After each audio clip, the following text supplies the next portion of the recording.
It's week 4 of the fantasy football season, and who better to talk to about who to start in your fantasy football lineups than our senior fantasy analyst at Sports Illustrated, Michael Fabiano. Fabs, let's kick it off with the quarterback position. Who are we definitely starting this weekend for our teams? Gotta like Brock Purdy. Right now he's averaging right around 17 points per game, which is not great, but it's good. It's respectable, but he's got a really good matchup this week against the Arizona Cardinals.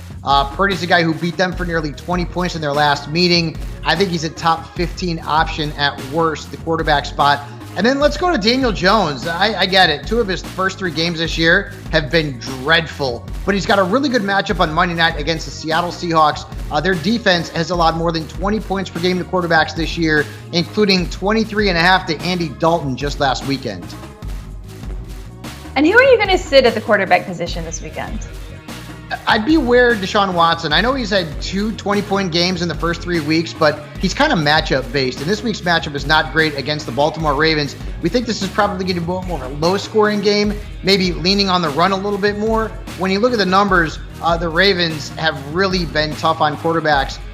The 3 quarterbacks they have faced, well, nobody scored more than 17.3 points to this point. So Watson's a fade, and so is Dak. I keep getting Dak wrong. I didn't like him against the Jets. He had a big game. I liked him against the Cardinals. He didn't have a big game. I don't love him this week against the Patriots, so I guess time will tell if I'm right or wrong. But looking at the numbers, the Patriots defense has allowed an average of fewer than 11 fantasy points per game to quarterbacks so far this season. So Dak is going to be on my bench if I have depth at quarterback. Yeah, until they figure out their red zone issues, I have issues starting Dak. So I'm with you there. Running back starts, who you got?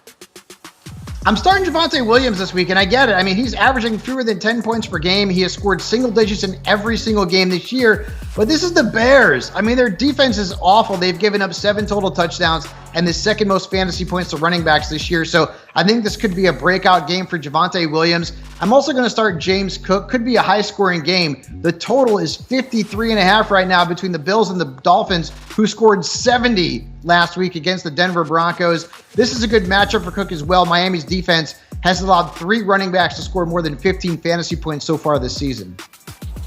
I imagine you're probably also starting Devin Achane if you got him on the waiver wire. Don't expect 51 points, but yeah. I mean, that was a crazy game. Anyway, who are you sitting at running back this weekend?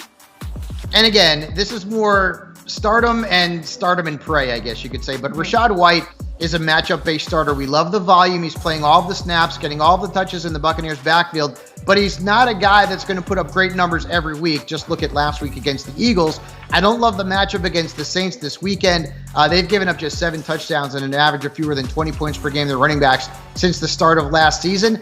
And I don't love Isiah Pacheco. I told you to play him last week. He had a really good game. But he's got the Jets this week. And the Jets have been really tough against running backs at home, allowing just 2 touchdowns and fewer than 20 fantasy points to the position since the start of last season. So Pacheco is a fade for me or a risk-reward flex. Okay, moving over to the wideout position, you've got a guy here that might be in a revenge game narrative, and then a young pass catcher in Houston. Yeah, boy, Houston's wide receivers have been really good in fantasy. Mm-hmm. As a group, they have scored the 4th most points, which is just unbelievable thinking how we came into the season and our projections for that group. But I like Nico Collins. Now, last week he had a stinker, and it was Tank Dell, and I think you can start Tank Dell this week as well. But I still like Nico Collins, even though the numbers were not great last week. And you look at the matchup against the Steelers, they've allowed the 6th most points to perimeter receivers, including 33 catches. So Nico Collins is a good flex. And I also like Adam Thielen. You mentioned the revenge game narrative. He's playing his old team, the Minnesota Vikings. And oh, by the way, he has scored 51.9 fantasy points in his last 2 games combined. That's crazy. The Vikings defense also giving up the 5th most fantasy points to slot receivers this year. And Thielen's running about 70% of his routes inside. Yeah, Thielen went absolutely off last week. And to be quite Andy Dalton, at least for right now. So I kind of hope Andy Dalton starts if I have Adam Thielen. All right, as far as wide receiver sits, who you got?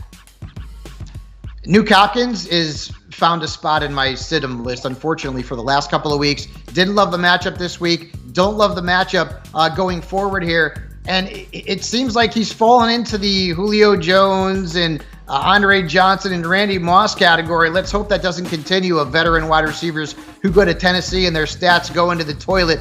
But I don't love the matchup against Cincinnati. They've given up the 4th fewest fantasy points to wide receivers over their last 18 games.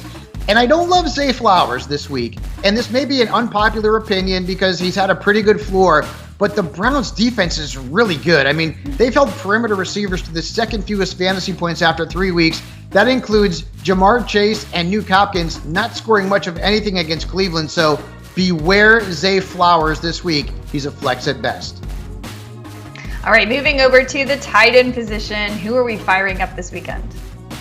I mean, is this position not a nightmare or what? I mean, it's just awful. But Pat Freiermuth is a play this week against Houston. He had a good game last week against the Raiders. When you're looking at the numbers here for the Houston Texans, their defense has allowed 10-plus fantasy points to 2 tight ends in their first 3 games, including almost 14 points to Evan Ingram. So this is a very good play. Start Pat Freiermuth. And start Dalton Kincaid if you need a tight end this week against the Dolphins. Once again, high-scoring game, 53.5-point total. And the Dolphins' defense has allowed 12 touchdowns since the start of last year to tight ends. That's tied for the most in the National Football League. Okay, Fabs, I'm noticing a trend here. I think you're pretty much done with Kyle Pitts.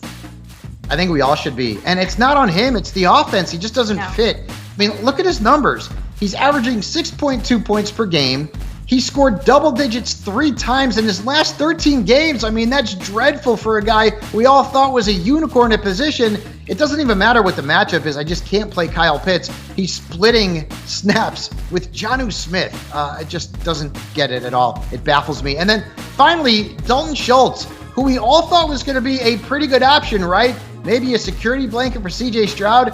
He's throwing to his tight ends at 16% clip. That is not good. And Dalton Schultz, even though he's playing a lot of snaps and running a lot of routes, he's not scoring any points. At this point, Jen, he could be waiver wire fodder.